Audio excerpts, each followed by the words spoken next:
Olá, amigo cooperativista e produtor rural. Estamos iniciando a resenha do cooperativismo e agronegócio, produção da FECOAGRO, Federação das Cooperativas Agropecuárias de Santa Catarina. Veja os destaques do programa de hoje. Produtor de Ceilândia, no Distrito Federal, investe na aquaponia, consorciando peixe com morango. Santa Catarina, apesar de pequeno em área, concilia a produção com a preservação ambiental. Cultivar de capim-elefante criado pela Embrapa tem chamado a atenção dos produtores rurais. Empreendimentos agrícolas familiares não param de crescer em Santa Catarina. A Assembleia Legislativa realiza audiência pública para debater instruções normativas do leite. Nós temos um papel importantíssimo, se nós nos unirmos, de nós conseguirmos viabilizar e ser bom para o consumidor, para o produtor e para a indústria também. Resenha do cooperativismo e agronegócio. Oferecimento Sicoob. Sua vida financeira diferente. Faça parte. Fertilizantes Fecoagro. Mais tecnologias no campo, maior produtividade e rentabilidade ao agricultor. Nos programas anteriores, a equipe do canal Cooperativo mostrou como a produção de peixes mudou a vida de Dona Sônia e do seu Ademir em Ceilândia, no Distrito Federal. Hoje vamos conhecer a propriedade do seu Sérgio, que tem utilizado os peixes em consórcio com as plantas. O sistema aquaponia, como é chamado, tem foco na sustentabilidade. Vamos ver. Os mais de 2 hectares da propriedade do Sr. Sérgio Kimura tem o foco na sustentabilidade. Na chácara, a pouco mais de 40 minutos do centro de Brasília, o então bancário aposentado tem testado um novo sistema de produção, chamado de aquaponia, o que mistura a inserção de peixes com o cultivo de plantas. No caso do Sr. Sérgio, a produção de morangos. Eu vejo esse sistema de aquaponia muito importante com a preocupação com a sustentabilidade. A economia da água, né, para o cultivo, um alimento mais saudável, né? Ela não é orgânica por definição aqui do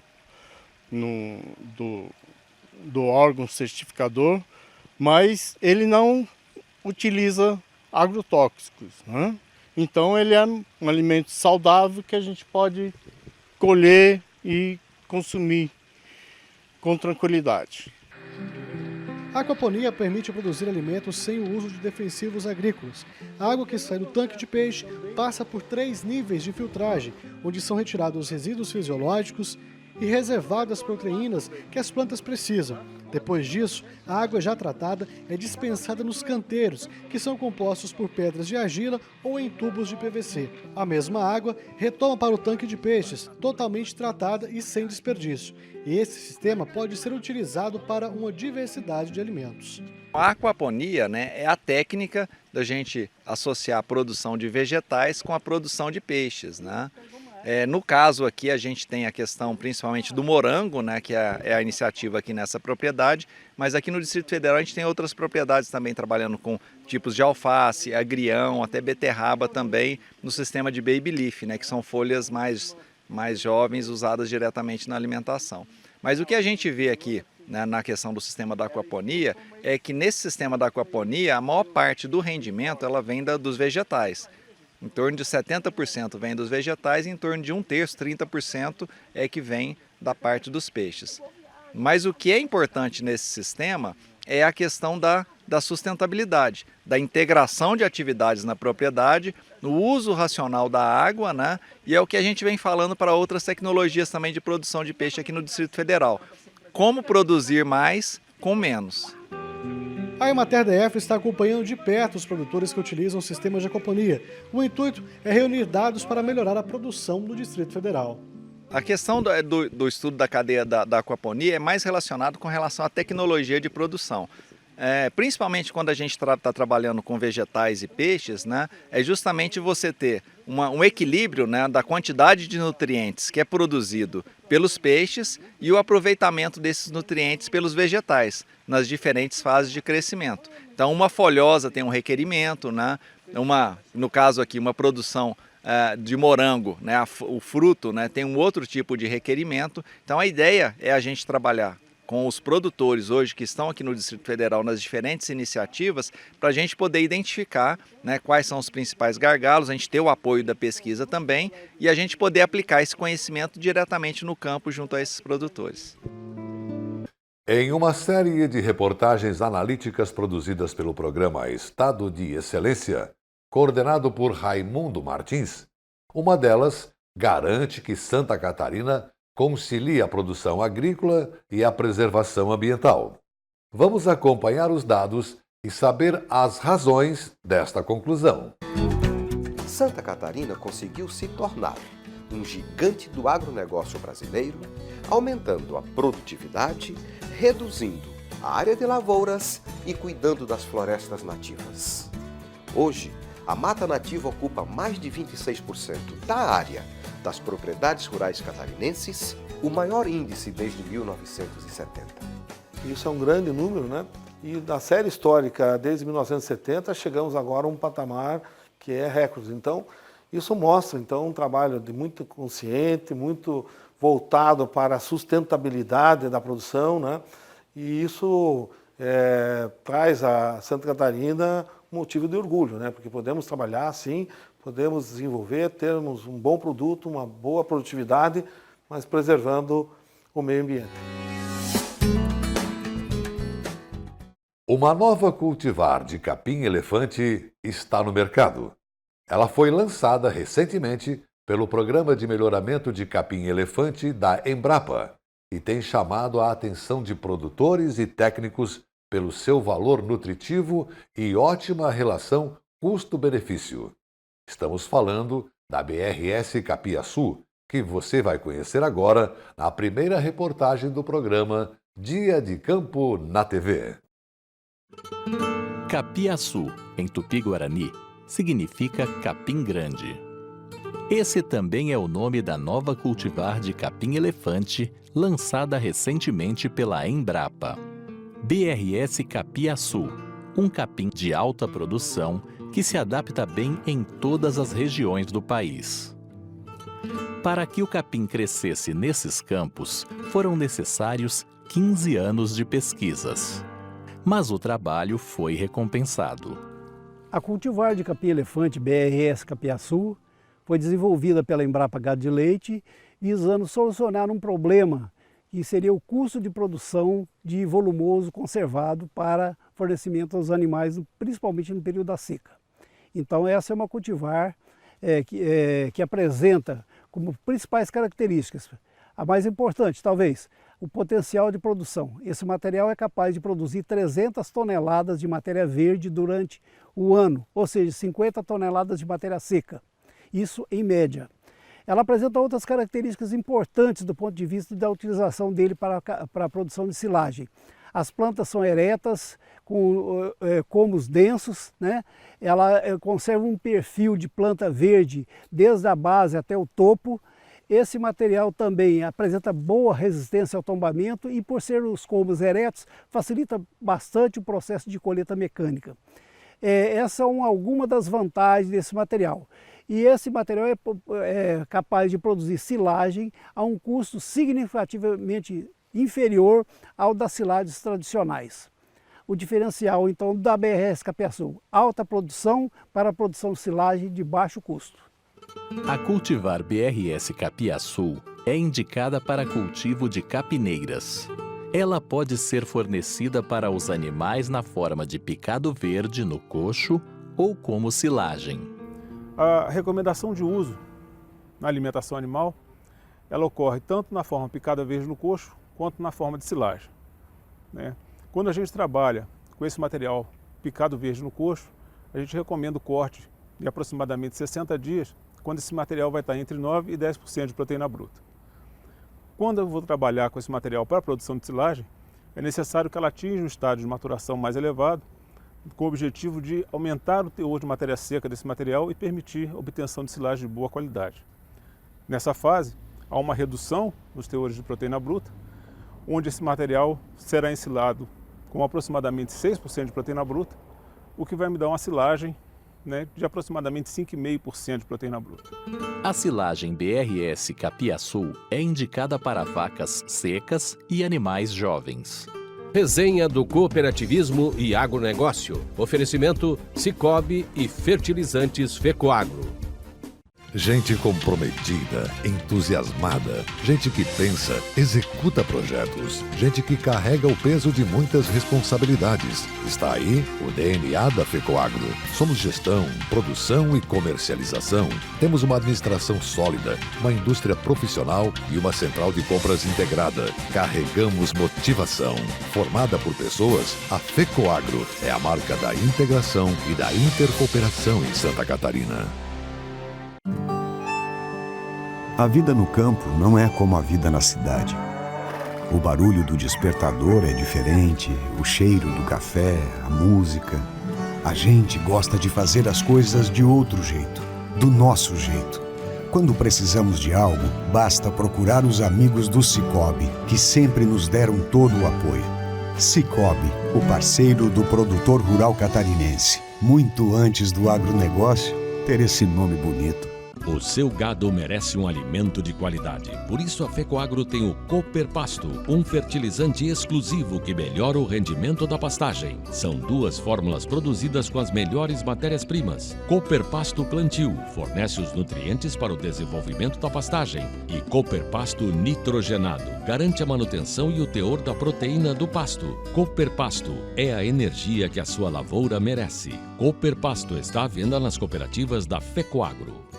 Para crescer forte, as plantas precisam de nutrientes especiais. E a Fecoagro possui a linha nobre de fertilizantes diferenciados que agem em todo o ciclo, porque em sua composição estão os nutrientes básicos como nitrogênio, fósforo e potássio, além dos micronutrientes que são essenciais para as plantas. E a família Nobre cresceu. Chegou agora o Nobre Premium, exclusivo com NPK no grão, aquele da sacaria azul.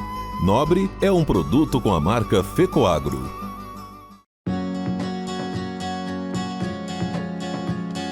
O campo produz grande parte dos alimentos consumidos no espaço urbano. Também é no campo que se preserva a biodiversidade ou se garante a qualidade da água. O campo é vida e a vida começa aqui. A responsabilidade do governo é ajudar o produtor a administrar sua propriedade de forma consciente, operar baseado em informações e agir com profissionalismo. O papel do Estado é fornecer estrutura, informação e apoio ao homem do campo. É aqui que entra o projeto Agroconsciente, uma iniciativa do governo que visa estimular a produção e o consumo conscientes de alimentos e o desenvolvimento sustentável da agricultura e da pesca em Santa Catarina. Criamos um modelo de comportamento baseado em conhecimento, difusão de ideias e de responsabilidades. Esse projeto pretende formar um produtor mais preparado, mais competitivo. É a partir da consciência no campo que podemos nos ver como povo, como sociedade, como Santa Catarina.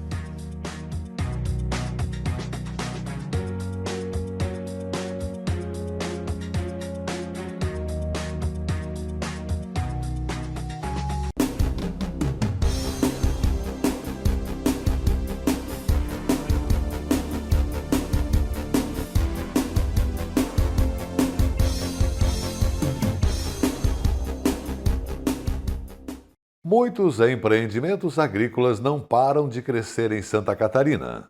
As agroindústrias geram muito mais do que renda às famílias de agricultores. A família Battistelli investiu numa pequena estrutura para produzir conservas, geleias e panificados. Mas o negócio deu tão certo que a filha do casal apostou no curso de Engenharia de Alimentos para futuramente tocar a empresa. Veja a reportagem do programa SC Agricultura. No oeste de Santa Catarina, o número de agroindústrias não para de crescer. Hoje vamos a Xanxerê para conhecer o empreendimento da família Battistella. A responsável pela produção é a dona Neiva, que, trabalhando na cozinha de uma escola no meio rural, adquiriu experiências no processamento de alimentos. Tudo começou com a produção de conservas, mas com a ajuda da EPAGRE e o recurso do programa SC Rural, a família aumentou a quantidade de produtos e adequou a estrutura e equipamentos às normas sanitárias. Hoje, Dona Neiva se dedica apenas à agroindústria. Antes da agroindústria, eu vendia, levava no mercado da cooperativa, né? E acabava vendendo lá dentro, né? E também vendia para amigos, né? Que vinha, pessoas conhecidas, onde eu ia, né? Eu levava, às vezes punhava no porta-malas do cara, e levava, oferecia para as amigas, né? E acabava vendendo assim, né? E lá no mercado eu levava, mas ainda era bem menos do que agora, né? Que agora é mensal, né? E antes, cada 2 meses eu passava a acertar, né? O que eu tinha vendido. A maioria dos alimentos que são processados aqui vem da propriedade da família ou da vizinhança. Além de conservas, são produzidos panificados e geleias. Muitas é daqui mesmo, da nossa propriedade. O que eu não pego, eu não tenho aqui, eu pego na própria família, né? E o que eu não tenho na família, compro, né, dos outros produtores, né?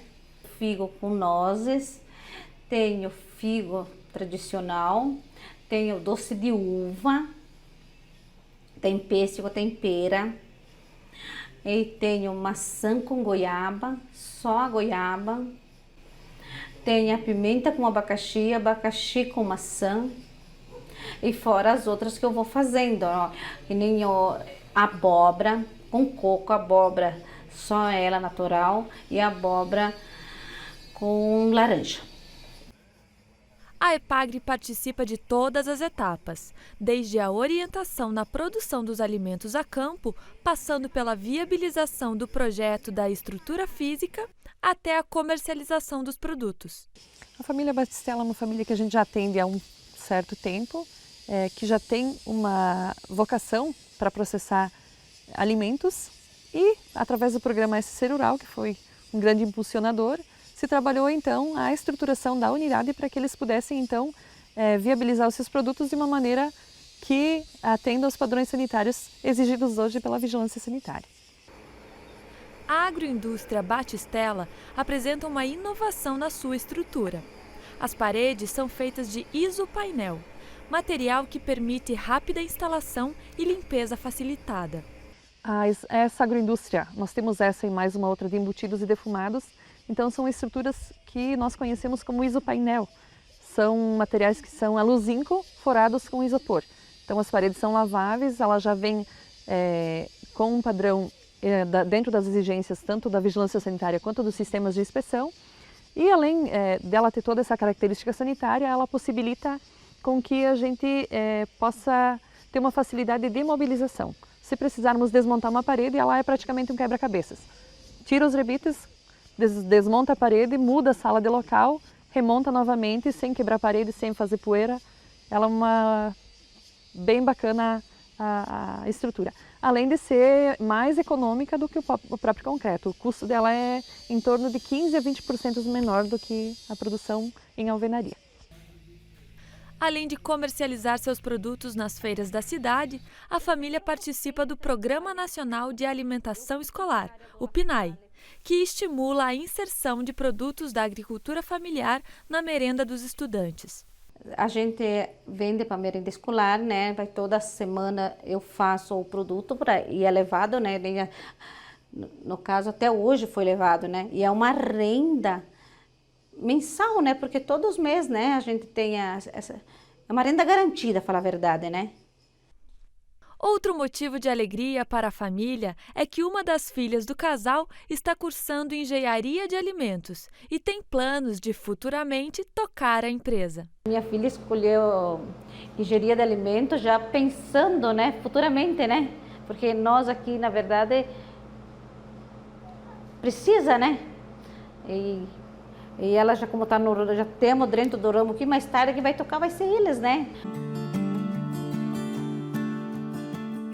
A excelência produtiva catarinense, seja na área de proteína animal ou de grãos, sempre respeitou as regras de padrão estabelecidas pelo mercado. E quando elas surgem, o setor se une para definir caminhos. Por indicação dos deputados estaduais, uma audiência pública realizada em Florianópolis debateu as instruções normativas que vão regrar a cadeia do leite. Acompanhe o resultado na reportagem do programa Cooperativismo em Notícia. Com mais de 3,5 bilhões de litros de leite produzidos por ano, Santa Catarina é o quarto maior produtor do Brasil. E 50% disso tudo é vendido fora do estado. Quer dizer, somos autossuficientes. Hoje, são ordenhadas 1.100.000 vacas todos os dias. Só na região oeste, a produção ultrapassou os 2 bilhões de litros. É a maior representatividade.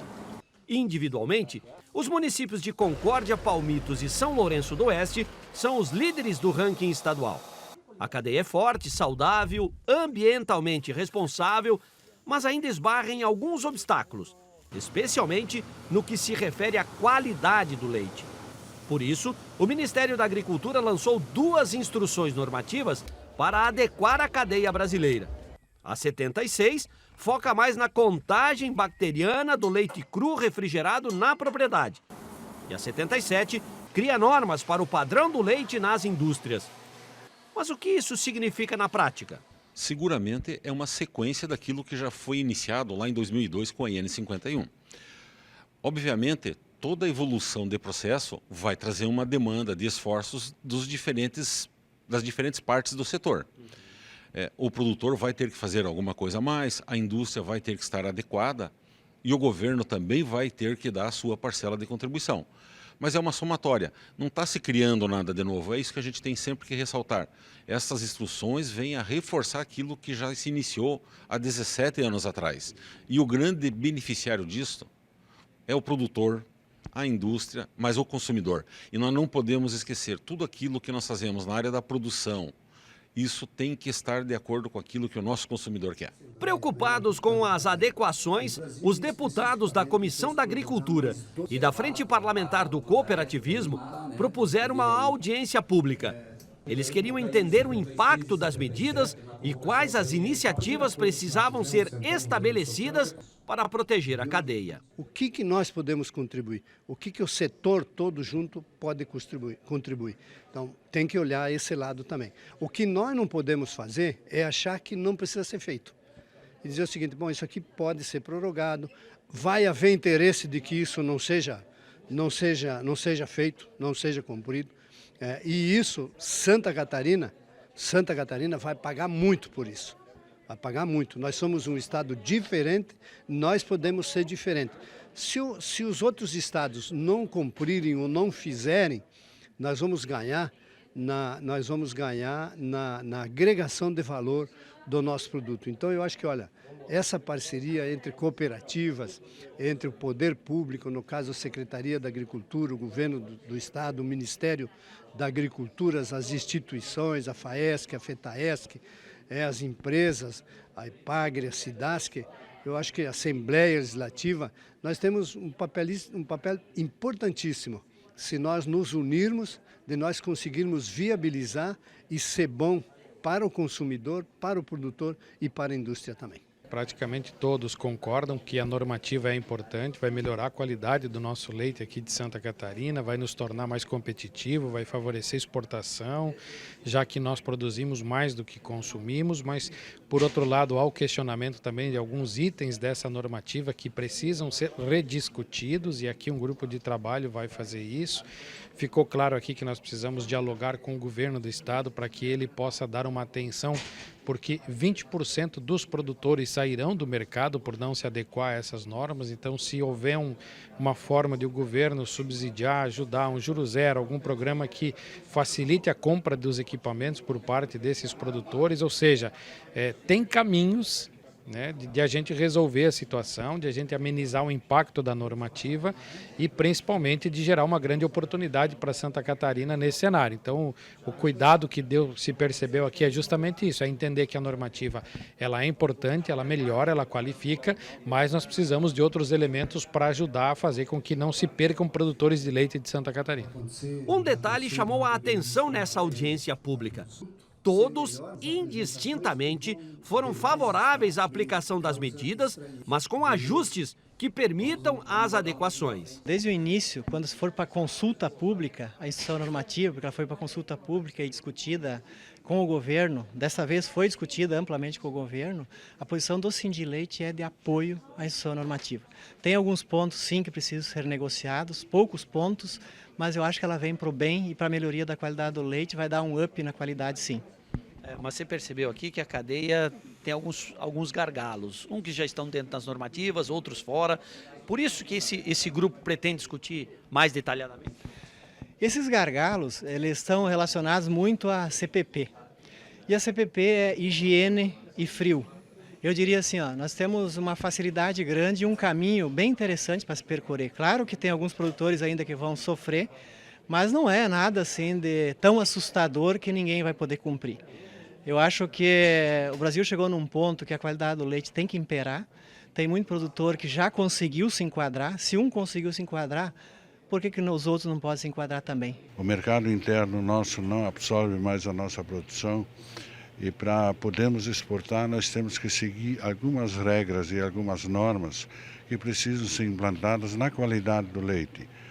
E isso é possível desde que todas as esferas estejam envolvidas, inclusive todas as indústrias, produtores, todo mundo, as representações dos produtores, todos eles entendam dessa necessidade, porque só pena de nós cada vez ficarmos menores na produção de leite do país e não teremos chances de ser exportadores de leite. Se o Brasil deseja, de fato, se tornar um exportador de leite, ele terá que se adequar às normas. Não há alternativa.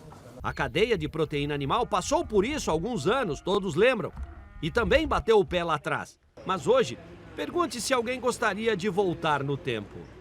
A preocupação com a qualidade do produto sempre precisa ser mantida e executada na prática, devendo haver um período de adaptação.